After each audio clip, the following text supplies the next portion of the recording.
The first moments of consciousness were disorienting, to say the least. It was almost, like waking from a long sleep, yet without the sensation of ever having slept. What was he called? He tried to remember, but the word wouldn't come to him. Didn't feel rested. Nor did he feel restless as he would after a bad night of sleep. Instead, he felt thoroughly disoriented, as though his memory banks were suffering a dangerous fault. Yet his diagnostic, which he activated subconsciously, gave his hardware a green light. Hardware. That was it. He was a Reploid. Looking down at himself to confirm it, he rotated his hands in front of himself, staring at them. They didn't even look like his own, but he had no idea what his own should look like. No idea what anything was supposed to be like. Zero? Help me. Please. He startled at the voice, at the realization that there was another being in his vicinity. He tilted his head, managing to process, after what he felt was a far longer period of time than optimal, that this was a human in front of him. An adolescent female, he determined, with blonde hair and blue eyes, average height and weight, with no notable physical defects. Zero? In doing it, he discovered speech was possible. Again, it felt strange. The act shouldn't require such effort to attempt, yet he found himself wading through his mind, trying to remember the rote actions associated with speech. Perhaps that was the problem. Perhaps he was trying too hard to determine his capabilities. Zero, he said again, easier this time, like a toddler's attempts at taking their first steps. Is that my name? Zero? Somehow, the knowledge that he had to have a name was innate, but his only inkling of what it was came from this stranger before him. Yes, said the female softly. She looked at him with affection and worry, making an abortive gesture to grab his shoulder before thinking better of it. Your name is Zero, and I'm Ciel. I'm very sorry. I had to skip some steps in your startup routine that would have allowed your activation to be more natural. You must be so overwhelmed. Zero nodded, looking around the room slowly. It was overwhelming beyond words, and he barely knew what to do with it all. I'm sorry, Ciel said again.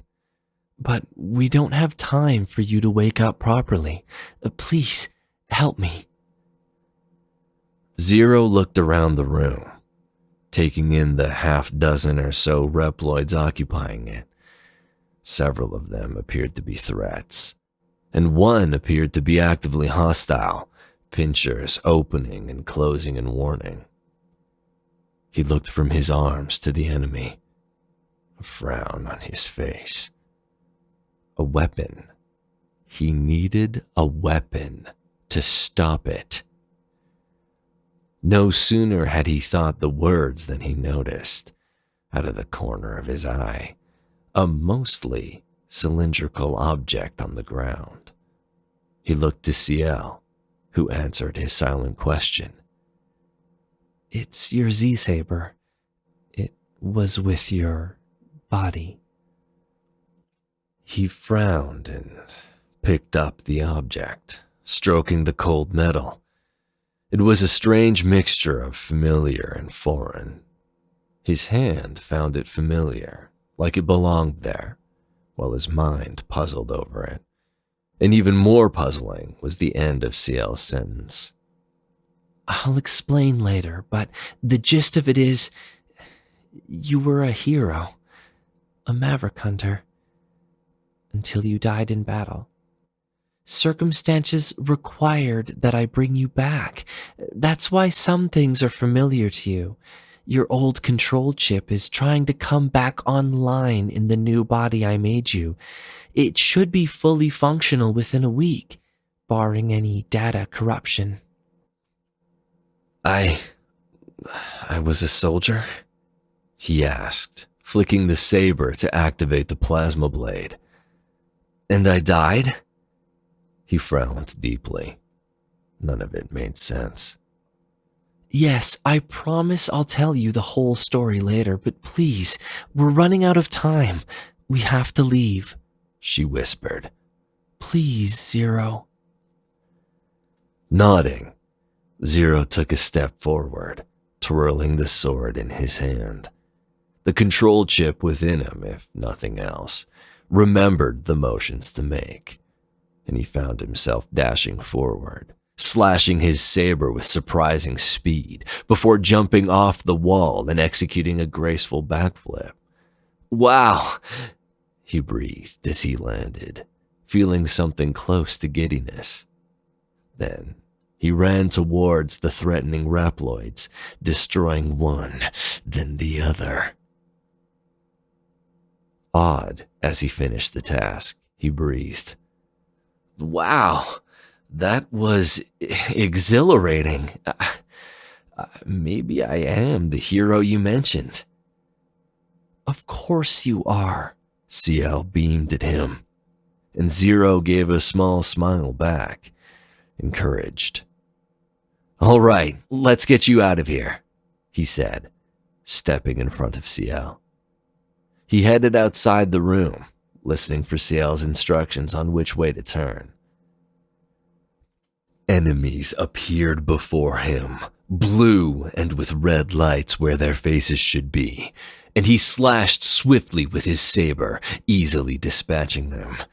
It felt natural, effortless, and he relished it. Of all the things that felt so foreign to him, this was the only one that felt right. In short order, they were at the building's entryway, and CL was looking at him in amazement. No wonder you're such a legend, she whispered. If this is how strong you were when you fought with X a century ago. Zero blinked. X? It tickled his brain, teasing him. He knew it, or at least knew that he should know it, and yet it was so distant, just out of reach of his memory. X, he said again. That name, it sounds familiar. X was a hero. He fought with you until you died, but that legendary Reploid is no hero anymore. He's trying to retire all of us. CL's face was stormy. Blinking slowly, Zero said, X is trying to retire you? He frowned. That doesn't sound right. How? Why?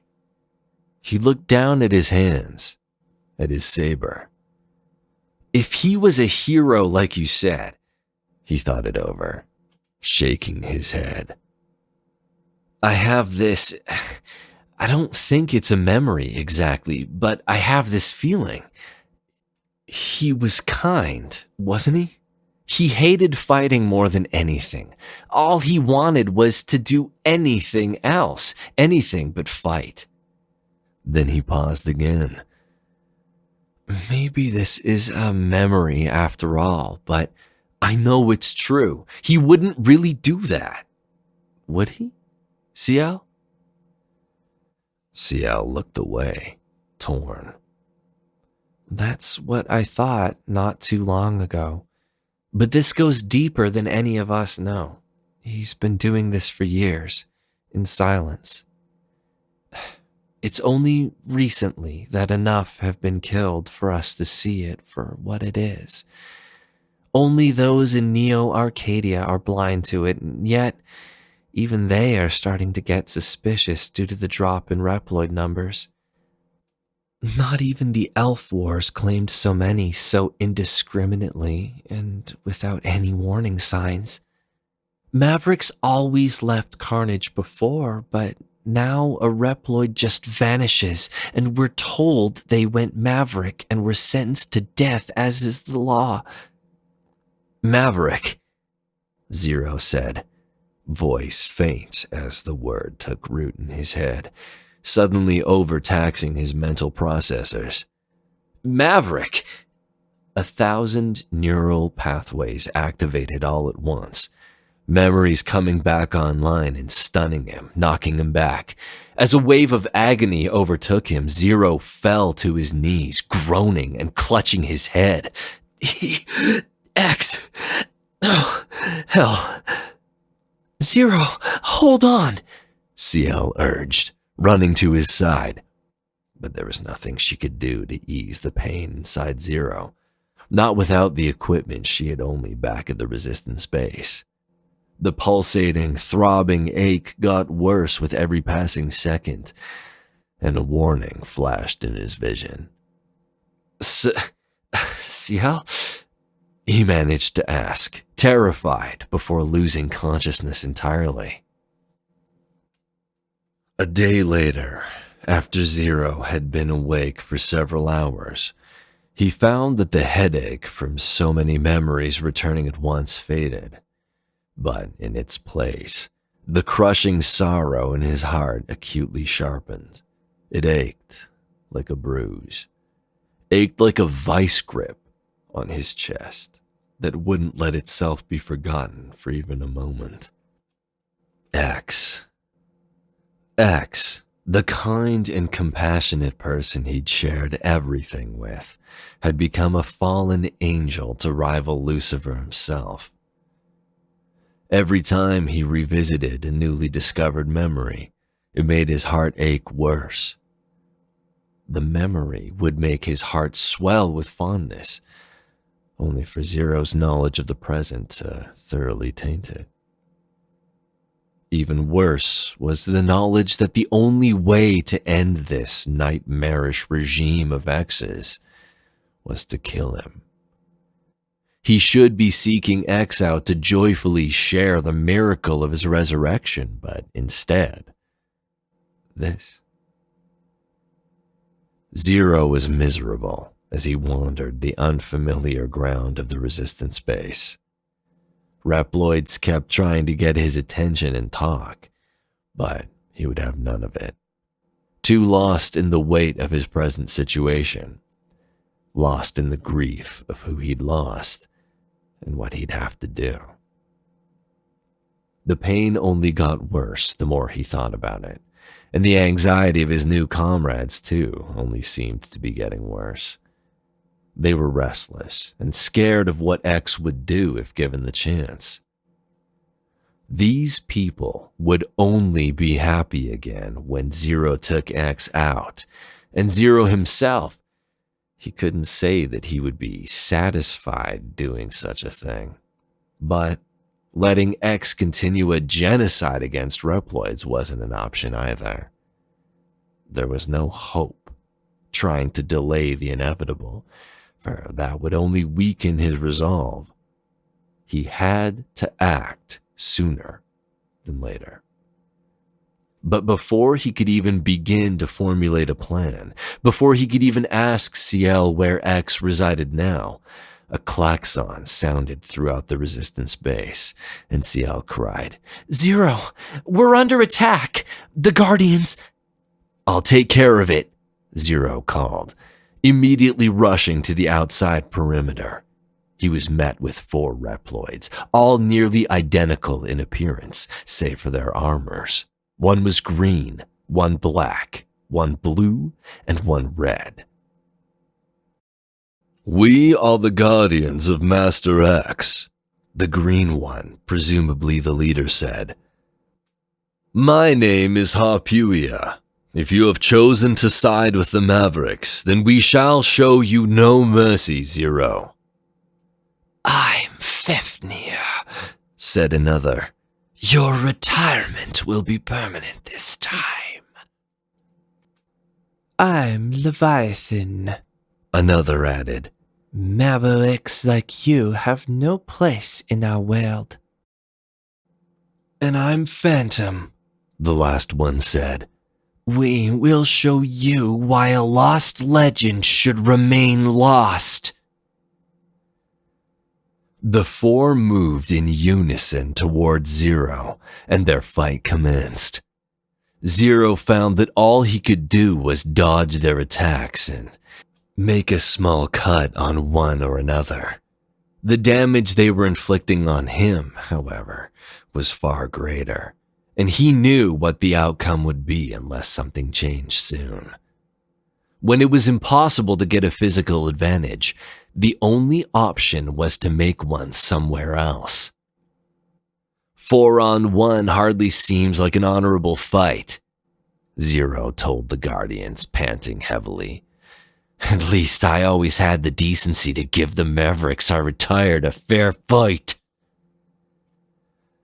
The time for fairness is past, Harpuia said, slicing at Zero with his twin blades and only barely giving Zero enough time to dodge. The fate of the world is at stake. When you lose your sense of honor, your morals are not far behind, Zero said, and looked to Phantom.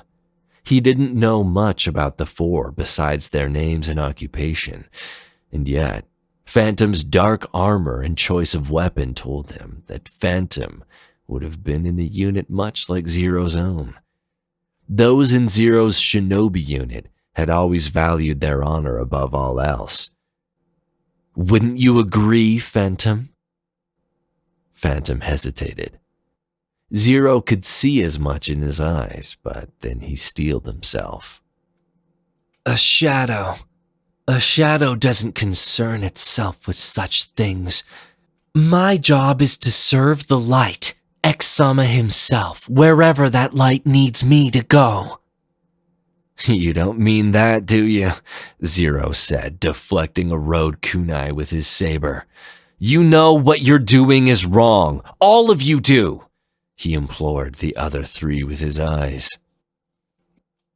You're the one in the wrong, Fafnir roared, firing his buster at Zero, who grunted with the impact he was unable to escape. How could you align yourself with them after all you and X went through together? He made to charge at Zero, but he was physically blocked by Harpuia, who seethed at Zero. You have your fair fight, Maverick. I will be the one to retire you, all by myself, Harpuia said, blade pointed at Zero. You three, fall back. The others obeyed with varying levels of reluctance. But Zero had created the advantage he needed. With only one opponent, it wasn't long before Zero's superior combat skills prevailed. After Zero made a gash in Harpuia's chest, the Guardian fell to the ground, panting. Incredible, he gasped out. I underestimated you, but I will have my revenge someday. Stay healthy until our next meeting, when I shall retire you. And with that, he dashed off into the desert to meet the ship that had brought them here. As Harpuia left, Fafnir stepped forward again. Amazing, he praised.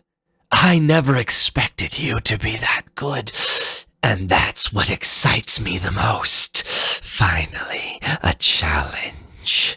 Maybe you had the right idea after all. Grinning, Fafnir shot a flame at Zero, who dodged skillfully. Grunting, Zero struck Fafnir with his saber. then hurried out of the way before Fafnir could attack again. "Pathetic, all of you," he said.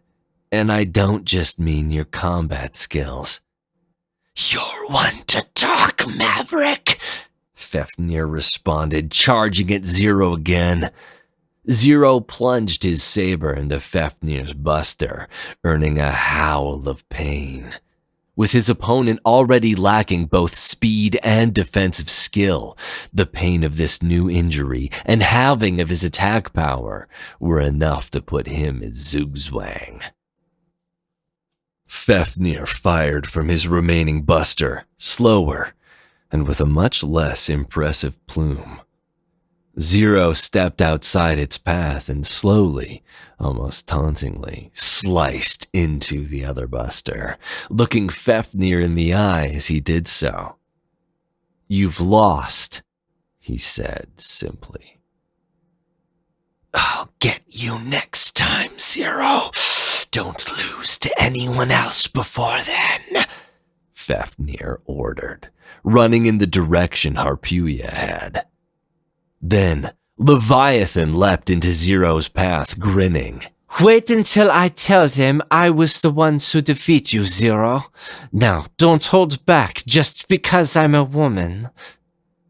"This isn't a game, you know," Zero grumbled, dashing forward and slicing at Leviathan's midsection. Anticipating this, Leviathan blocked his saber with her own harpoon, laughing softly. "Come on now, Zero. I just said to give it your all," she scolded, pushing hard on her weapon to dislodge Zero, who kept applying pressure with his own saber with the same goal in mind. "A petty victory does not count, you know." Letting out a humph, she pushed harder against Zero's blade, who responded by doubling down on his own efforts. If he could make Leviathan drop her harpoon, he would not only stand to win this fight, but he would gain a tactical advantage against Phantom later by saving energy. After some time with neither giving up any ground, the pair were forced to admit their stalemate. In silent acknowledgement, Leviathan withdrew her blade, taking a step back as Zero did the same. 10 seconds passed as they gazed at each other, trying to predict the other's move and plan a strategy for countering it. It was Leviathan who moved first, which Zero actually preferred. She air-dashed towards him, high enough that his saber wouldn't be able to reach her. Zero waited for her to get within 2 feet of him before sliding under her, throwing his saber like a spear, and was rewarded when the blade penetrated Leviathan's armor. At first, only a small crack appeared, but the instant Leviathan fell back to the ground, it became deeper and wider. While Leviathan still had plenty of energy left in her nuclear core, it was clear she wouldn't be able to continue the fight, or risk the crack widening and making her injury fatal. "How rude!" she cried, indignant. "Is this your twisted version of mercy? I told you not to hold back. I'll retire you myself one day, Zero." And then Leviathan, too, was gone. Zero held his saber up, waiting to be assaulted by Phantom, but found nothing. He blinked, looking around, but no one was there.